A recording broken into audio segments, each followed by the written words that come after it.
Let's talk about sleep when you've got a newborn. Hi, my name's Tara from Postpartum Nurturing, and thanks for joining me today.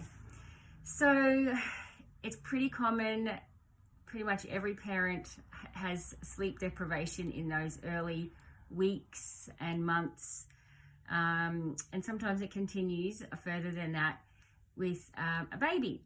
So what are some things that you can do? And today I'm going to explain a little bit about what actually happens with the baby when a baby's born, and how lack of sleep can affect you as well. So when we are sleep deprived, for a mum particularly, there are a few things that can be quite affected.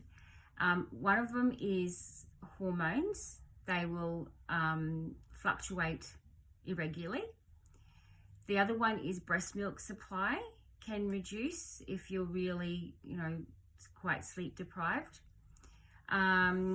Your immune system gets lower, and that actually happened to me quite a bit when I wasn't getting a lot of sleep. I'd end up with a head cold every 4 to 5 weeks.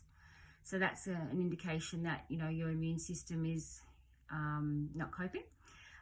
You can become quite forgetful as well. You probably have noticed. That can also be related to baby brain as well, which is another topic about, when baby brain is when we are really focused on the health and well-being of our baby. And so we're sort of shut off to other things.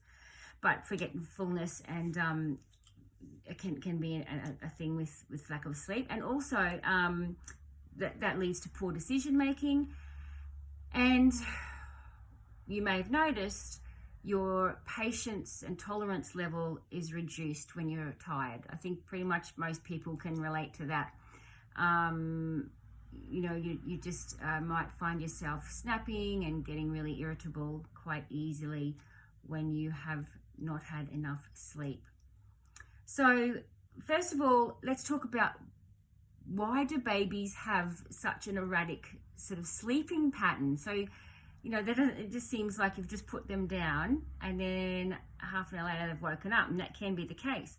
So basically, when a baby is sleeping, they have these growth spurts. The growth hormones for them really kick in to help them grow. So the more that they sleep, the more that they're growing. And so their tummies are also really small, like they can't hold a lot of milk in their tummy. So they will be, they'll wake up regularly to then be able to fill their little tummies again, and that will nourish them and give them the nutrients that they need and the energy that they need in order to go back to sleep and grow some more.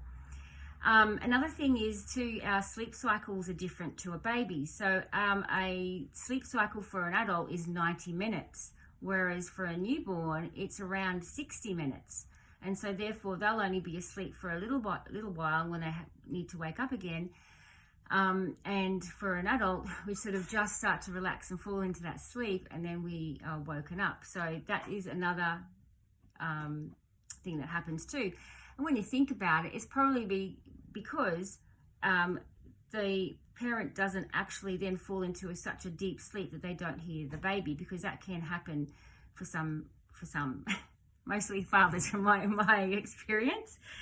So yeah, there's a little bit about the growth hormones that happen in a baby and why they actually do wake up. Now, some babies very rarely will sleep all through the night. I don't know exactly the reasons for that, but don't ever compare your baby to someone else's. And they're not a good baby or a bad baby if they haven't, if they do wake regularly.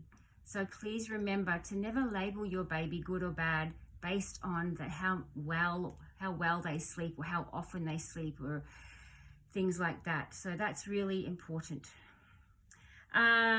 What else was I going to mention? So with the sleeping, so ways that you can sort of help induce your sleep a little better. So, you might find that you're so overtired that when you actually get to lay down, you're just wired, and you've missed your little window of opportunity, and so you're finding it hard to relax.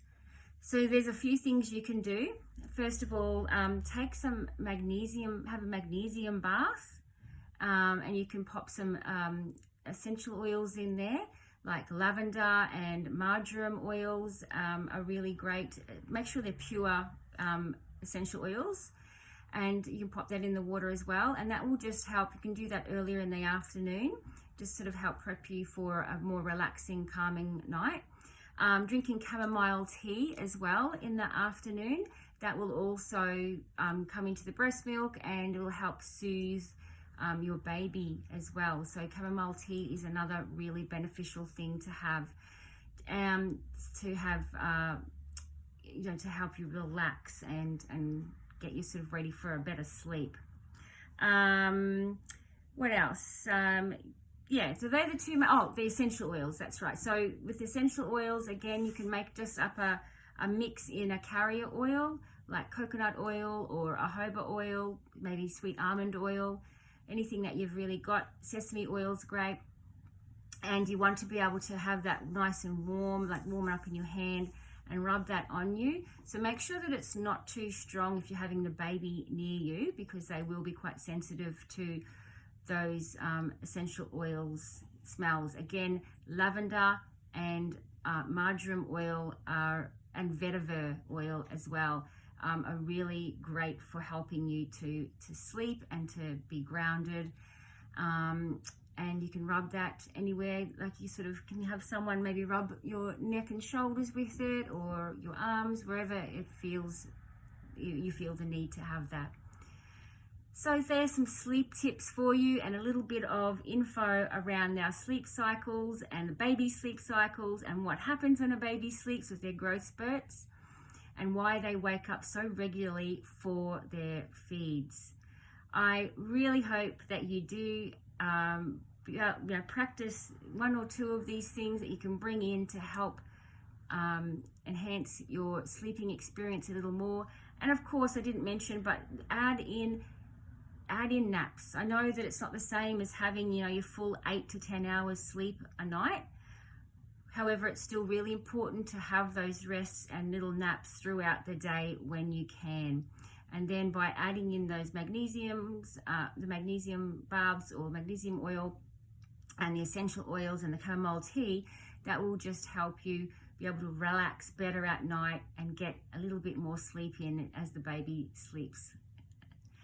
All right, well, if you've got any questions, reach out. And if you haven't done so already, please jump into the link and grab your free guide. It is the Mama's Guide to Postpartum Wellness, and it's a beautiful 17-page or 18 pages of great tips for not just new mums, but also mums in postpartum who are just needing to have their stress levels reduced and some nourishment to bring you back to health and well-being. All right, all the best. Bye for now.